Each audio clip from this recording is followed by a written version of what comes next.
નમસ્કાર, આપ જોઈ રહ્યા છો સ્પાર્ક ટુડે ન્યૂઝ। સ્થાનિક સ્વરાજ્યની ચૂંટણીને લઈને ડીસીપી ઝોન 3 અભિષેક ગુપ્તાની અધ્યક્ષતામાં ક્રોસ કોર્સ રેડ કરવામાં આવી રહી છે। ડીસીપી ઝોન 3માં આવતા 5 પોલીસ સ્ટેશનમાં કોર્સ રેડ કરવામાં આવી રહી છે। 6 ડિવિઝન ગૌતમ પલસાણા અને મકરપુરા અને માંજલપુર વિસ્તારમાં રેડ કરી છે, તો એફ ડિવિઝન પ્રણવ કટારિયાએ વાડી, પાણીગેટ, કપુરાઈ રેડ કરી છે। સ્થાનિક સ્વરાજ્યની ચૂંટણીમાં બુટલેગરો તેમજ ગેરકાનૂની પ્રવૃત્તિઓથી સંકળાયેલા લોકો સામે તવાઈ બોલાવવામાં આવી રહી છે। આજે અલગ અલગ જગ્યાએ ચેકિંગ હાથ ધરવામાં આવ્યું છે, જેમાં એક બ્રીઝા તેમજ નંબર પ્લેટ વગરના વાહનો મળી આવ્યા છે। તેઓ સાથે કાર્યવાહી કરવામાં આવી રહી છે। તો ચૂંટણીમાં ઉમેદવાર મતદારોને લોભ લાલચ ન આપે તે માટે પોલીસનું સતત પીસીઆર વાન ચેકિંગમાં ચાલી રહ્યું છે।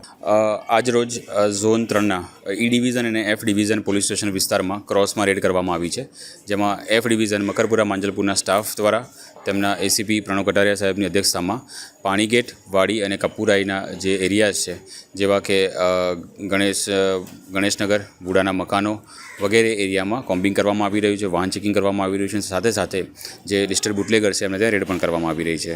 સેમ વે એસીપી ઈ ડિવિઝનની અધ્યક્ષતામાં પાણીગેટ, વાડી, કપુરાઈના સ્ટાફને સાથે લઈને મકરપુરા અને માંજલપુર પોલીસ સ્ટેશન વિસ્તારમાં તરસાલીનો એરિયા છે, જે લિસ્ટેડ બુટલેગર છે તેમના મકાનો ચેક થઈ રહ્યા છે। મકરપુરા જે રૂરલ એરિયા છે ત્યાં પણ કોમ્બિંગ કરવામાં આવી રહ્યું છે। માંજલપુરના પણ અમુક વિસ્તારમાં કોમ્બિંગ અત્યારે હાલમાં કરવામાં આવી રહ્યું છે।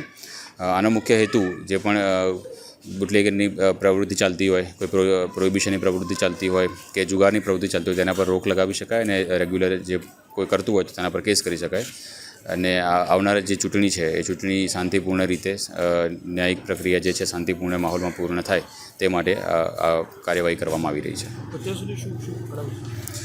અત્યાર સુધી એક બુટલેગરને સામેના મકાનમાંથી એક બ્રીઝર મળી આવી છે, જેમાં આલ્કોહોલનો કન્ટેન્ટ હોય છે, તો જેના પર કેસ કરવામાં આવશે અને ત્યાં ઘર પાસેથી 2-3 બાઇક અને એક ગાડી નંબર પ્લેટ વગરની મળી ગઈ છે, તો તે કોની છે અને ક્યાંથી આવેલી છે તે બાબતે તપાસ હાલમાં ચાલુ છે।